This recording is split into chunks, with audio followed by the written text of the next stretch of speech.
একদিন ছাগল জঙ্গল থেকে পাতা খেয়ে ফিরছিল। সে খুবই সরল আর সবার উপকার করতে ভালোবাসে।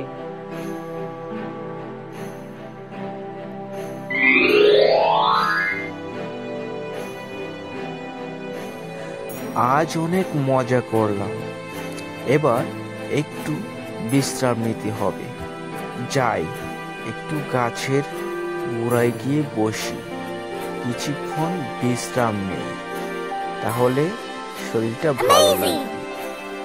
কিন্তু ঝোপের আড়ালে লুকিয়ে ছিল এক চতুর বুদ্ধিমান বদমাশ শিয়াল। সে মনে মনে ছাগলের ক্ষতি করার চিন্তা করল। সে ছাগলের কাছে গিয়ে বলল,